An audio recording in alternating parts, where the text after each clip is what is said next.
नमस्कार, हिमाचल दस्तक में आप सभी का स्वागत है। मैं हूं आपके साथ प्रवीण मुंगटा। पूरा दिन हिमाचल प्रदेश में क्या कुछ खास रहा है, सभी बड़ी अपडेट के साथ हम जुड़ चुके हैं और आज का ये बुलेटिन काफी खास रहने वाला है। बहुत महत्वपूर्ण खबरें हैं। सीएम सुखविंदर सिंह सुक्खू ने धर्मशाला में कैबिनेट बैठक बुला ली है, ये बड़ी खबर है। हालांकि जो कैबिनेट की बैठकें हैं वो अक्सर शिमला में ही होती है, लेकिन ऐसा भी अब पहली बार होने वाला है कि जब अब जिस प्रकार से सीएम सुक्खू कांगड़ा प्रवास पर रहे वहीं पर कैबिनेट करने वाले हैं। सबसे महत्वपूर्ण जो वहां पर घोषणाएं सीएम कर रहे हैं विभिन्न विधानसभा क्षेत्रों में, वो अब एजेंडे में भी शामिल होगा। यानी जो वहां पर घोषणाएं हैं उसको सीएम कैबिनेट में लाएंगे और जो मांग है जनता की वो वहां पर पूरी होगी। बड़ी खबर है। सीपीएस मामले पर आज सुप्रीम कोर्ट में क्या हुआ है वो भी बताएंगे। और सीएम सुक्खू आज अचानक हेलीपैड पर पहुंचे, वहां पर जो छोटे बच्चे क्रिकेट खेल रहे थे, सीएम ने कहा कि मैं भी आपके क्रिकेट खेल सकता हूं। आज सीएम ने अपने बचपन के दिनों को याद कर बच्चों के साथ क्रिकेट खेला, वो भी बड़ी महत्वपूर्ण खबर है। इसके अलावा प्रदेश में बर्फबारी को लेकर के अलर्ट हैं और विजिलेंस की जांच चली हुई है, उसमें क्या नया अपडेट है वो भी बताएंगे।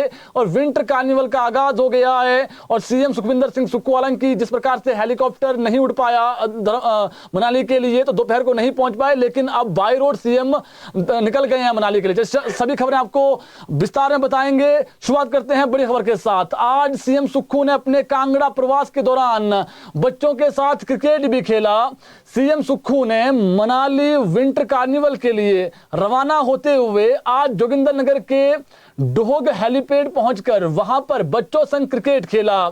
छोटे बच्चे भी हैरान हो गए कि जब मुख्यमंत्री ने कहा कि मैं भी आपके साथ क्रिकेट खेलूं, उसके बाद मुख्यमंत्री ने बैट पकड़ा और छोटे बच्चों ने मुख्यमंत्री के लिए पहले फील्डिंग लगाई, उसके बाद गेंदबाजी की। बच्चे सीएम को देखकर बहुत खुश हुए और अपने प्रदेश के मुख्यमंत्री के साथ तस्वीरें भी ली। उसके बाद मुख्यमंत्री सड़क मार्ग से जो है वो मनाली के लिए रवाना हुए। जिस प्रकार से मौसम खराब था, दिन को पहुंचना था, विंटर कार्निवल का शुरुआत करनी थी सीएम ने वहां पर विधिवत, लेकिन जो वहां के स्थानीय विधायक है भुवनेश्वर गौड़, फिर उन्होंने ही किया क्योंकि उड़ान नहीं भर पाया सीएम का हेलीकॉप्टर। बाद में सीएम जो है वो जोगिंदरनगर पहुंचे, उसके बाद वो मंडी गए, मंडी से बाय रोड जो है वो सीएम मनाली के लिए निकल गए हैं। देर रात तक वहां पर पहुंचेंगे और कार्यक्रम में शिरकत करेंगे क्योंकि आपको शाम को जो है सांस्कृतिक कार्यक्रम भी वहां पर होना है। आपको बता दें आज मुख्यमंत्री शाम को विंटर कार्निवल में मौजूद रहेंगे और आज खराब मौसम के चलते पहले मुख्यमंत्री धर्मशाला से मनाली के लिए उड़ान नहीं भर पाए थे, जिसके चलते जो विधायक है भुवनेश्वर गौड़ मनाली के, उन्होंने ही कार्निवल का शुभारंभ किया। 1 बजे एमएलए गौड़ ने झांकियों को सर्किट हाउस में हरी झंडी दिखाकर रवाना किया। सर्किट हाउस से माल रोड तक भव्य रैली निकाली गई आज मनाली में। इससे पहले विधिवत मां हिडिंबा के मंदिर में पूजा अर्चना की गई और कार्निवल सही ढंग से आगे बढ़े, मां से ये प्रार्थना भी की गई। आपको बता दें ये जो विंटर कार्निवल है ये 5 दिनों तक चलेगा और 5 दिनों तक मनु की नगरी में सांस्कृतिक कार्यक्रम भी होंगे और विंटर क्वीन और वॉइस ऑफ कार्निवल ये मुख्य आकर्षण वहां पर रहने वाला, जहां पर मॉडल्स अपनी जो है वो प्रतिभा दिखाएंगी वहां पर। इसके अलावा मनाली के साथ ही सोलंग नाला की जो स्की ढलान है वहां पर 22 से 24 जनवरी तक विभिन्न वर्गों की स्कीइंग और जो स्नो बोर्ड प्रतियोगिताएं हैं वो वहां पर होगी। सीएम शाम को मनाली में ही रुकेंगे आज। वहीं सीएम सुक्खू आज मनाली में ही रुकेंगे, कल सीएम फिर कांगड़ा के लिए उड़ान भरेंगे। अब कांगड़ा में क्या बड़ा करने वाले हैं सीएम, क्या बड़े ऐलान हो गए सीएम के, बता दें आपको।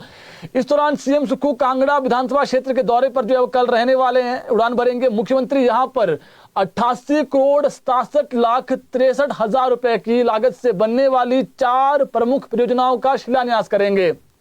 सीएम कांगड़ा की ग्राम पंचायत वीरता, घुरकड़ी, ललेहड़, मटौर, नटेहड़ आदि क्षेत्रों के लिए 60 करोड़ 12 लाख रुपए की लागत से बनने वाली सीवरेज स्कीम का शिलान्यास करेंगे। वहीं 12 करोड़ 58 लाख 63 हजार रुपए की लागत से होने वाले धेरा, अरला, गौला, अंद्राडू, तरसू, ललेहड़, वीरता, जोगीपुर, सेवकरा, नटेहड़ सड़क के सुधारीकरण का जो कार्य है उसका शिलान्यास भी करेंगे। मुख्यमंत्री इस दौरान 10 करोड़ 81 लाख रुपए की लागत से Himachal Pradesh state electricity board limited 3311 केवी विद्युत उपकेंद्र दौलतपुर का भी जो है वो आधारशिला रखेंगे। साथ ही मुख्यमंत्री सुक्खू 5 करोड़ 16 लाख रुपए की लागत की उठाऊ पेयजल योजना के संवर्धन का कार्य का जो है वो शिलान्यास करेंगे। वहीं इस दौरान मटौर गुरुद्वारा के सामने एक बड़ा जो है जो मेला ग्राउंड है, वहां पर जनसभा भी संबोधित करेंगे। तो सीएम कल क्या करने वाले हैं आपको हमने बता दिया है। करोड़ों की योजनाओं के उद्घाटन और शिलान्यास सीएम करेंगे। महत्वपूर्ण खबर, मुख्यमंत्री सुखविंदर सिंह सुक्खू ने 24 जनवरी को, हिमाचल दस्तक ने आपको पहले ही बता दिया था टेंटेटिव डेट, लेकिन आज इसको लेकर के अधिसूचना भी हो गई है। धर्मशाला में कैबिनेट बैठक बुला ली गई है। ये बैठक बहुत महत्वपूर्ण होने वाली है। सीएम सुक्खू ने धर्मशाला मिनी सचिवालय में सुबह 11 बजे अपने जो सरकार के मंत्री हैं उनको बुला लिया है। अब जो बड़े सचिव हैं वो सारे निकलेंगे जी धर्मशाला के लिए। सरकार पहले ही धर्मशाला में, सीएम खुद धर्मशाला में है, 9-10 दिन का प्रवास सीएम का है।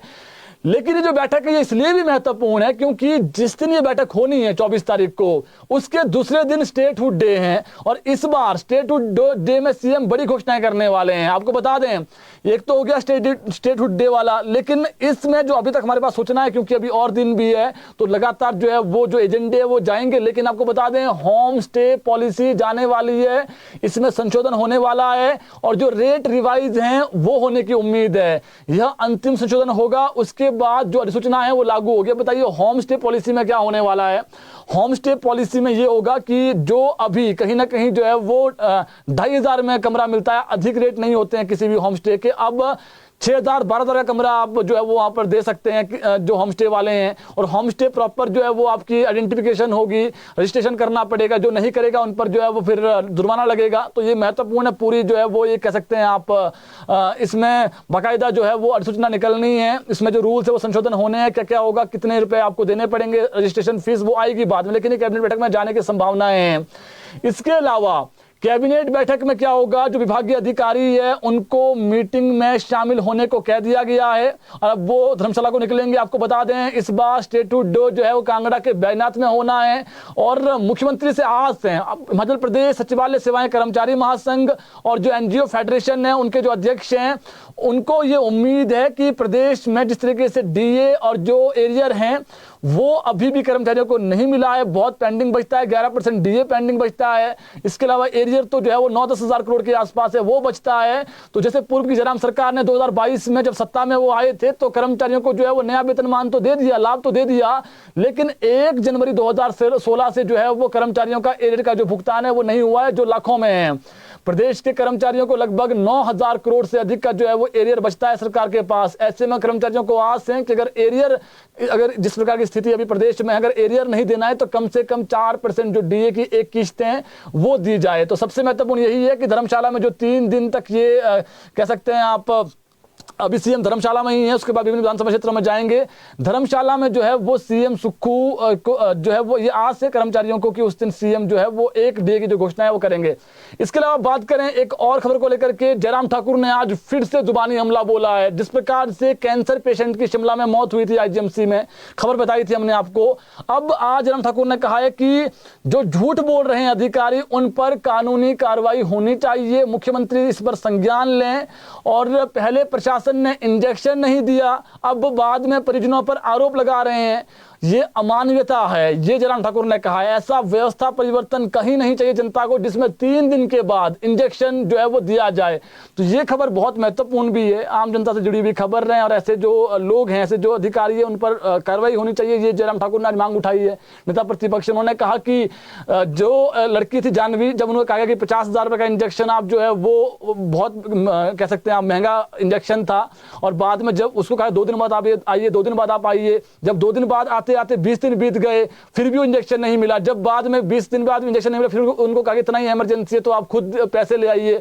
जब तक उस बच्ची ने, 21 साल की बच्ची है जानवी, और कह सकते हैं आप, और घर में कोई जो है वो कमाने वाला भी नहीं, पापा ही थे, पापा ही बीमार हो गए, उसके बाद जब तक वो पैसे इकट्ठे करते तब तक उसके पिता की मौत हो गई। जानवी समाचार दस्तक ने बातचीत की थी, उन्होंने कहा था कि सर मेरा जो मकसद है वो सिर्फ ये है कि मेरे पापा तो इस दुनिया में अब नहीं है, वो तो मर गए हैं और उनके बिना अब हम कैसे आगे आगे बढ़ेंगे वो तो हम ही जानते हैं, और कैसे गुजर बसर करेंगे वो तो हम ही जानते हैं। मैं तो प्राइवेट पढ़ाई कर रही हूँ, मेरा छोटा भाई है, कैसे आगे हम पढ़ाई करेंगे, लेकिन किसी और गरीब के साथ ऐसा ना हो, इसलिए मैं मीडिया के सामने आई हूँ और आप इस आवाज़ को उठाइए। तो बात यही है कि जो वहाँ पर कैंसर पेशेंट की कहीं ना कहीं जो है वो आरोप लगे हैं कि इंजेक्शन समय पर न मिलने से मौत हुई है, उसका मामला गरमा रहा है। और आज नेता प्रतिपक्ष जयराम ठाकुर ने यह कहा है कि जिन अधिकारियों ने इस पर जो है वो कैसा कोताही बरती है उन पर सीएम संज्ञान लें और कार्रवाई करें। इसके अलावा बड़ी खबर, सीपीएस मामले में आज सुप्रीम कोर्ट में सुनवाई टल गई है। अब ये केस अगले 1-2 दिन में लग सकता है। दरअसल प्रदेश सरकार ने हाईकोर्ट के सीपीएस की नियुक्ति को असंवैधानिक बताने वाले फैसले को शीर्ष अदालत में सुप्रीम कोर्ट में चुनौती दे रखी है। हाईकोर्ट ने बीते साल 13 नवंबर को हिमाचल संसदीय सचिव नियुक्ति, वेतन भत्ते, शक्तियां, विशेषाधिकार और सुविधाएं एक्ट 2006 को रद्द करते हुए सीपीएस की नियुक्ति को असंवैधानिक बताया था। हाईकोर्ट के इन आदेशों के बाद सभी सीपीएस पद से जो है हटाए जा चुके हैं और अदालत के आदेशों के बाद इनसे गाड़ी, दफ्तर, स्टाफ, सारी सुविधाएं ले ली गई है। अब सुप्रीम कोर्ट ने हिमाचल का सीपीएस केस छत्तीसगढ़, पंजाब और जो वेस्ट बंगाल के साथ जोड़ दिया है। इन राज्यों के सीपीएस केस भी कोर्ट में पहले से ही विचाराधीन है। वहीं सीपीएस केस को हाईकोर्ट में ले जाने वाले याचिकाकर्ताओं को भी नोटिस जारी कर 2 हफ्ते में सरकार की याचिका पर जवाब मांगा गया है। पिछली सुनवाई में प्रदेश सरकार की ओर से एडवोकेट कपिल सिब्बल ने अदालत में कहा था कि कानून रद्द करने को हाईकोर्ट अधिकृत नहीं था। वहीं हिमाचल सरकार ने हाईकोर्ट में बार बार दलील दी कि हिमाचल का सीपीएस एक्ट जो है वो असम से अलग है, मगर हाईकोर्ट ने इसे असंवैधानिक बताते हुए निरस्त कर दिया, जिसके बाद 6 सीपीएस उनके पद से हट गए थे। अब वो सिर्फ विधायक हैं। तो अब इसमें चैलेंज किया गया, सुप्रीम कोर्ट में मामला है, अब 1 दिन में केस लग सकता है। दूसरी खबर, Kangra central cooperative bank KCCB के 20 करोड़ रुपए के लोन गड़बड़झाले मामले में विजिलेंस ने जो जांच है वो तेज कर दी है।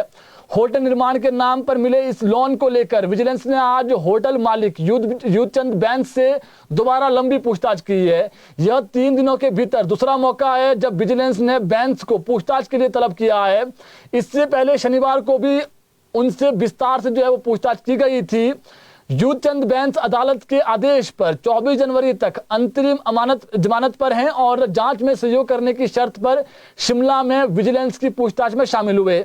इस दौरान विजिलेंस ने मामले से जुड़े विभिन्न पहलुओं और बैंकिंग रिकॉर्ड पर जो है वो सवाल पूछे।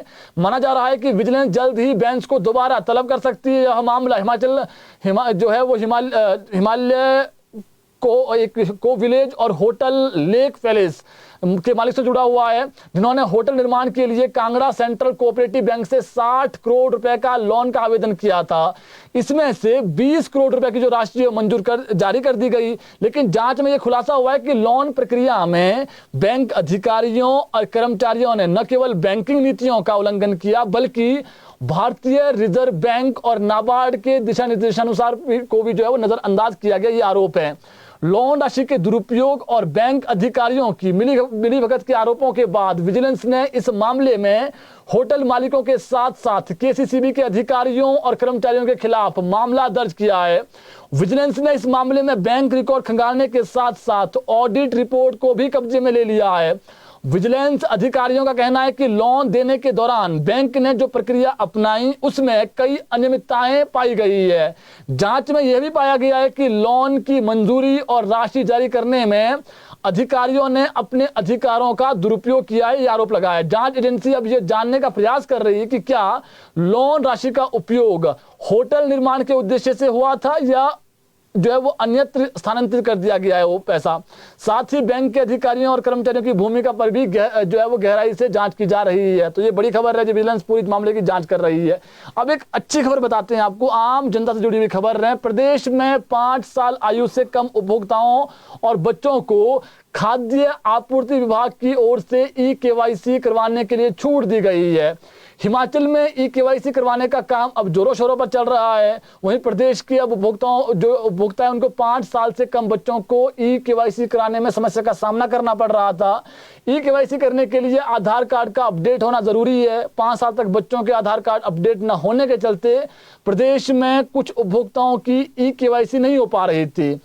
इसके चलते विभाग ने अब उपभोक्ताओं को बच्चों की ई-केवाईसी न होने पर छूट देना शुरू कर दिया है। बड़ी खबर है, हाल ही में खाद्य आपूर्ति विभाग ने प्रदेश में 2.5 लाख से अधिक जो राशन कार्ड उपभोक्ता है उनकी केवाईसी न होने के चलते ब्लॉक कर दिए थे कार्ड।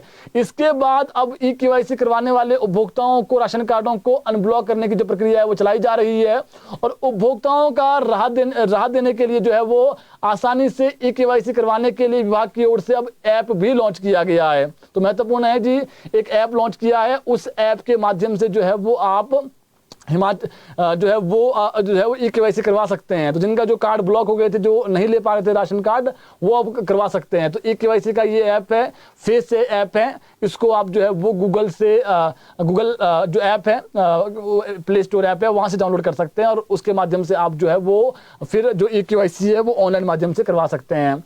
इसके अलावा अखिल भारतीय राष्ट्रीय कांग्रेस के राष्ट्रीय सचिव विदित चौधरी हिमाचल आ रहे हैं। 21 को वो चंडीगढ़ में कार्यकर्ताओं नेताओं के साथ अहम बैठक कर हिमाचल के नाहन पहुंचेंगे।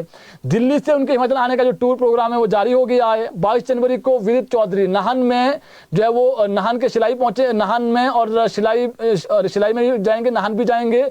श्री रेणुका जी ब्लॉक के कांग्रेस नेताओं और कार्यकर्ताओं के साथ वो बैठक करेंगे सर्किट हाउस में और उनका जो टूर प्रोग्राम है वो जारी होने के बाद नेताओं ने मीटिंग की तैयारी कर ली है। 22 जनवरी को नाहन में ही रुकने का कार्यक्रम है। 23 को सुबह वो नाहन से दिल्ली के लिए फिर रवाना हो जाएंगे, तो वहां पर मीटिंग होनी है जी। इसके अलावा मंडी सीट से सांसद कंगना रनौत का इमरजेंसी फिल्म की रिलीज को लेकर दर्द छलका है। कंगना ने अपने एक्स अकाउंट यानी ट्विटर पर एक वीडियो पोस्ट किया है। उन्होंने लिखा है कि उनकी फिल्म को लेकर पंजाब में कुछ छोटे मोटे व चुनिंदा लोगों की वजह से रिलीज को रोका जा रहा है। कंगना ने कहा कि आम छोटे मोटे लोगों ने आग जो है वो छोटे मोटे लोगों ने लगाई है और इसमें जल हम सबको पड़ रहा है। उन्होंने कहा कि इंडस्ट्री में कहा जाता है कि पंजाब में उनकी फिल्में सबसे अच्छा परफॉर्म करती थी, मगर आज उनकी फिल्म को रिलीज तक नहीं होने दिया जा रहा है, जो बहुत ही दुर्भाग्यपूर्ण है। तो उन्होंने ये कहा है कि जो कुछ लोग हैं वो पूरा एजेंडा चला रहे हैं जिसके तहत जो है वो वहां पर मूवी रिलीज नहीं हो पा रही है। तो उन्होंने अपना जो है वो दर्द बयां किया है। इसके अलावा विधायक सुधीर शर्मा ने प्रदेश सरकार पर जुबानी हमला बोला है। उन्होंने सीएम सुखविंदर सिंह सुक्खू पर केंद्रीय परियोजनाओं का उद्घाटन और शिलान्यास कर लोगों को गुमराह करने का आरोप लगाया है। साथ ही सरकार को चुनौती भी दी। उन्होंने कहा कि सीएम केंद्र के पैसे से बनने वाले प्रोजेक्टों का उद्घाटन और शिलान्यास कर रहे हैं और वाहवाही लूट रहे हैं कांगड़ा में जिला में। सुधीर शर्मा ने कहा कि धर्मशाला में सीएम ने जो उद्घाटन शिलान्यास किए हैं वो सभी प्रोजेक्ट केंद्र के पैसे से बने हैं, ये उन्होंने दावा बने हैं या फिर बन रहे हैं, ये उन्होंने दावा किया है। इसके अलावा प्रदेश में मजदूरों की लंबित वित्तीय सहायता को लेकर निर्माण मजदूरों में आक्रोश बढ़ता जा रहा है। इसको लेकर आज मजदूरों ने शिमला में हिमाचल प्रदेश भवन सड़क एवं अन्य निर्माण मजदूर यूनियन ने कामगार बोर्ड के अध्यक्ष उनका और जो सचिव है उनका घेराव किया है और जो अध्यक्ष उन्होंने घेराव किया सचिव का। यूनियन ने सीटू के बैनर तले परी महल में धरना प्रदर्शन किया शिमला में आज और मांग की है कि 31 मार्च से पहले सभी लंबित वित्तीय सहायता जो है वो जारी की जाए। यूनियन के राज्य महासचिव भूपेंद्र सिंह ने कहा कि कांग्रेस सरकार ने पिछले 2 वर्ष से मजदूरों की वित्तीय सहायता रोक रखी है। उन्होंने आरोप लगाया है लगभग 1 लाख लोगों के करीब 500 करोड़ रुपए की राशि बोर्ड के पास अदायगी के लिए लंबित है। इस राशि में मजदूरों के बच्चों की छात्रवृत्ति, विवाह सहायता, बीमारी और मृत्यु पर मिलने वाली सहायता राशि शामिल है। उन्होंने कहा कि यूनियन ने कई बार इस मुद्दे को बोर्ड के समक्ष उठाया लेकिन कोई समाधान नहीं निकला। मजदूर नेताओं ने चेतावनी दी कि यदि 31 मार्च तक राशि जारी नहीं की गई तो वह विधानसभा का घेराव करेंगे और आंदोलन प्रदेश में करेंगे। दरअसल आज कामगार बोर्ड के साथ मजदूरों की बैठक थी, जिससे पहले मजदूरों ने अध्यक्ष व बोर्ड का घेराव कर उनके समक्ष अपनी मांग उठाई है। अगर 31 मार्च से पहले राशि जारी नहीं होती है तो भविष्य में विधानसभा घेराव सहित बड़े जो आंदोलन है वो किए जाएंगे। इसके अलावा मंडी में आज धर्म सेवक संघ ने जो है वो गौ माता को राष्ट्रीय माता का दर्जा देने की जो है वो मांग उठाई है, रैली भी निकाली है शहर में। धर्म सेवक संघ के अध्यक्ष आयुष शर्मा ने कहा कि सरकारें जो है वो गौ माता के नाम पर बड़ी बड़ी बातें करती है लेकिन जमीनी हकीकत बिल्कुल अलग है। उन्होंने कहा कि एक तरफ लोग मंदिरों में गौ माता की पूजा करते हैं, वहीं दूसरी तरफ सड़कों पर गौवंश को मरने के लिए छोड़ दिया जा रहा है। गौशालाओं की स्थिति बेहद दयनीय है। उन्होंने मांग की है कि या तो सरकार इन गौशालाओं को बंद करें या फिर खुद इनकी निगरानी करें। उन्होंने चिंता जताई कि गौ तस्करी के मामले भी लगातार बढ़ रहे हैं और संघ ने कहा कि संघ ने केंद्र सरकार से गाय को आधिकारिक तौर पर राष्ट्र माता जो है वो दर्जा देने की जो है वो मांग की है। इसके अलावा हमीरपुर में ब्लॉक समिति बैठकों में लगातार 4 साल से अनुपस्थित रहने पर एक अधिकारी को 5 रुपए का जुर्माना लगाया गया है। रोचक खबर है, जिन पर जुर्माना लगाया गया है वो लोक निर्माण विभाग टोनी देवी डिवीजन के अधिकारी है। ब्लॉक समिति की त्रैमासिक बैठक में बीडीओ से आग्रह किया गया कि लोक निर्माण विभाग टोनी देवी डिवीजन के इस अधिकारी पर कम से कम 5 रुपए जुर्माना लगाया जाए।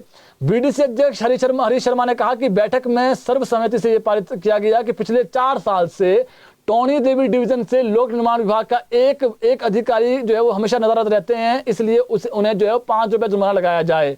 उन्होंने बताया कि लगातार यह अधिकारी बैठकों से जो है वो किनारा कर रहे हैं, जिस कारण कई विकास कार्य जो है वो रुके पड़े हैं। बार बार चेतावनी देने के बावजूद अधिकारी बैठक में नहीं पहुंचते, उपस्थित नहीं रहते हैं। हरीश ने कहा कि इस तरह ब्लॉक समिति बैठकों में अधिकारियों की मौजूदगी न होने से कई विकास जो कार्य है वो प्रभावित हो रहे हैं, जिसके चलते जो है वो ये निर्णय ब्लॉक समिति की बैठक में लिया गया है। तो अधिकारी पर लगाया जी 5 रुपए का जुर्माना। इसके अलावा शिमला में एक ट्रक बेकाबू होकर बीती रात खाई में गिरा है। शिमला जिला में इसमें जो है वो सोलन जिला के 2 सगे भाइयों की मौत हुई है। दुखद खबर रहे, जो घटना है बीती रात को हुई है करीब 1 बजे धामी सुन्नी रोड पर, ये बागी पुल बैजू के पास सीमेंट से भरा ट्रक जो है वो गिर गया और खड्ड में जा गिरा। और खड्ड में गिरने से जो है वो ये जो ट्रक है रामपुर की तरफ जा रहा था। इस हादसे में ट्रक में 29 वर्षीय चालक दिनेश कुमार और 37 वर्षीय उनके जो बड़े भाई है विनोद कुमार, इनकी मौके पर ही दुखद मौत हुई है। दोनों सोलन जिला के अर्क के रहने वाले थे और इनका जो गांव का नाम वो ठेरा है। दुखद खबर है, 2 भाई थे, सगे भाइयों की मौत हुई है। इसके अलावा हमीरपुर जिला के गांव रुडान के 36 वर्षीय हरीश कुमार का शव पेड़ से लटका मिला है। हरीश कुमार की 4 वर्ष पहले शादी हुई थी और हरीश रिकांगपियो में एक स्कूल में चतुर्श्रेणी जो है कर्मचारी था और 22 दिसंबर को घर आ गया था वो। और हरीश की माता के अनुसार जब से हरीश घर आया था तब से वो परेशान था और हरीश गत दिन जो है वो घर से बिना बताए कहीं चला गया था। रात को जब वापस नहीं आया तो परिजनों ने उसकी तलाश शुरू कर दी, फिर पुलिस को जो है वो इसकी शिकायत दी। पुलिस ने छानबीन की तो सुबह व्यक्ति का जो शव है वो घर से 100 मीटर की दूरी पर पेड़ से लटका मिला। व्यक्ति की पत्नी अपने मायके चौपाल गई हुई थी, उसका 3 वर्ष का बेटा भी है। मौके पर कोई सुसाइड जो नोट है वो नहीं मिला है और पुलिस ने व्यक्ति का जो है मोबाइल फोन जब्त कर लिया है। दुखद खबर है। इसके अलावा कुल्लू जिला के कसोल में बीते सप्ताह होटल में एक युवती की संदिग्ध मौत का मामले में जो है वो पुलिस की टीम ने एक युवक को गिरफ्तार कर लिया है। वहीं इस मामले में दूसरे युवक की जो है वो तलाश लगातार जारी है। आरोपी युवक को पंजाब के बठिंडा से गिरफ्तार कर लिया गया है, उसे अब कुल्लू लाया गया है। पुलिस युवक से पूछताछ कर रही है ताकि इस मामले का खुलासा हो सके। कुल्लू पुलिस अधीक्षक गोकुल चंद्र कार्तिकेयन ने जानकारी देते हुए बताया कि हत्या के आरोप में नामजद अर्शदीप को पुलिस ने बठिंडा से गिरफ्तार किया और उक्त आरोपी से पूछताछ जारी है। वहीं दूसरा आरोपी की भी तलाश पुलिस कर रही है। आपको बता दें, कसोल के हैंगआउट होटल के कमरा नंबर 304 में पंजाब से आए 2 युवकों के साथ एक युवती भी ठहरी हुई थी कमरे में। रात के समय युवती की संदिग्ध परिस्थितियों में मौत हो गई और युवती के साथ ठहरे दोनों युवक होटल से फरार हो गए। पुलिस इसकी तलाश कर रही थी और अब जो एक आरोपी है वो पकड़ लिया है। अब यही जो है वो राज उगलेगा। इसके अलावा बात करें मौसम को लेकर के, तो प्रदेश में मौसम एक बार फिर खराब होने वाला है। बारिश बर्फबारी को लेकर अलर्ट आ गया है। प्रदेश में कल से मौसम का रुख बदलेगा, लेकिन कल मौसम खराब रहने वाला है। लाहौल स्पीति और जो कह सकते हैं आप लाहौल स्पीति और कुल्लू के ऊंचाई वाले क्षेत्रों में यहीं पर मौसम खराब रहने वाला है और किन्नौर के ऊंचाई वाले क्षेत्रों में मौसम खराब रहने, लेकिन 22 और 23 तारीख को जो है वो प्रदेश में अधिकांश जगहों पर बर्फबारी होने की संभावना है। तो ये मान के चलिए कि शिमला के ऊपरी शिमला में जो चौपाल है, जुब्बल कोटखाई है, रोहडू है, वहां पर 23 तारीख को मौसम अधिक खराब रहने वाला है। 22 और 23 तारीख को प्रदेश में फिर से बर्फबारी को लेकर के जो है वो अलर्ट आ गया है। तो जो महत्वपूर्ण खबरें थी आज की हमने आप तक पहुंचा दी। कोई सवाल आपके कमेंट बॉक्स में आप सवाल कर सकते हैं। तो 24 तारीख को कैबिनेट बैठक बुला ली गई है और ये जो बैठक है ये मिनी सेक्रेटरीट में होनी है, धर्मशाला में। इसको लेकर के एजेंडा वही है कि 25 तारीख को क्या बड़ी घोषणाएं करनी है। इसके अलावा जो सीएम अनाउंसमेंट कर रहे हैं कांगड़ा प्रवास के दौरान विभिन्न विधानसभा क्षेत्रों में, वो जो है वो उसी दिन वहां पर कैबिनेट से भी उसको अप्रूवल मिल जाएगी। यानी झट, क्योंकि कह सकते हैं आप ऑन द स्पॉट फैसला, 2-3 दिन पहले कह सकते हैं आप घोषणाएं, उसके बाद सीधा वो जो मैटर है वो कैबिनेट में आएंगे, जिससे कैबिनेट से हरी झंडी मिलने के बाद जमीनी स्तर पर जो वो काम है वो उतरेंगे। तो फिलहाल अभी इतना ही। कल जुड़ेंगे आपके साथ ठीक 6 बजे, नई खबरें लेकर के आएंगे, नई अपडेट आपको देंगे। इस बुलेटिन को शेयर जरूर करें ताकि और लोगों तक भी अपडेट पहुंच सकें।